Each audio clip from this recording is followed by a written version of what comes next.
I've been making small games and game jam competitions for a bit over 2 years, and one game in particular stands out as a really good candidate to make into a full release. About a year ago, I teamed up with a musician for the annual GMTK Jam. We got 18th in enjoyment and a lot of positive feedback about the game. People had a lot of fun playing it, and I really enjoyed making it. The game's concept is simple. You play as a little heart in a box, and you have to move around to dodge attacks from the foe on the top of the screen. After each flurry of boss attacks, you have the opportunity to counterattack by drawing cards and using them to power up your dice pool. The game has a really nice flow with a lot of stress and release, and it's really fun to see your momentum rise as the fight progresses and the boss gets harder. It also has some fairly unique gameplay, which will hopefully help it stand out against the hordes of other games on Steam. But there are two main things I'd need to figure out before I can try to expand this into a full release. The first is the visual style. Right now it's really bland, and it only works because of the animations and the color palette. While this was fine for the jam, I'll need something much more flexible and appealing for the full game. The second conundrum is what to put in between boss fights. The player could walk around initiating fights like an RPG, they could select bosses from a menu. There's a lot of different ways I could handle this. Fortunately, I've been doing some work over the past year to solve these problems, and was able to make a proof of concept that I'm really happy with. But before I show you that, here's a quick summary of how I got there. The first thing I did was experiment with a 3D environment for the player to explore between bosses. I made the heart into a 3D object and wrote some code to make it roll around and always face the camera when it stopped moving. I also modeled some 3D objects and set them up to be solid colored without shading. Finally, I added the boss to the scene as a sprite facing the camera.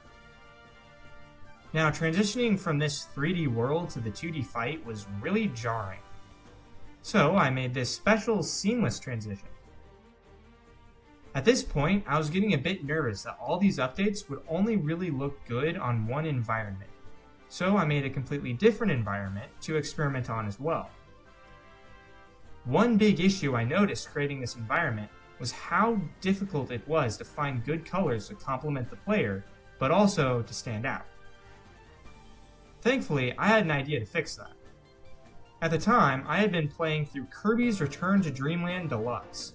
That game has a really cool visual style where everything has an outline around it. This helps Kirby stand out from the background and also makes everything look cartoony and fun. So I decided to steal that and put it in my game. This helped immensely with contrast and made it much easier to find good colors. It also helped to tie the 2D and 3D perspectives together and make them feel more congruent. The next thing I needed to fix was the background of the boss fight.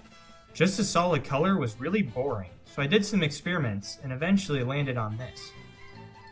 It's basically just a detailed image compressed into 3 colors using a super secret technique. I really liked this background, so I made it also show up in the 3D world and had the ground fade out where it's not needed.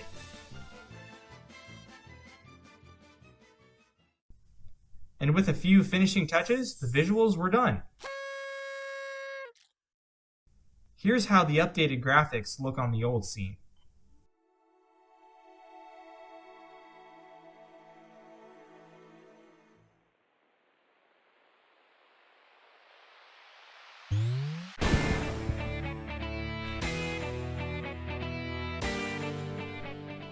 As you can see, it's a huge improvement and will work much better for a full release.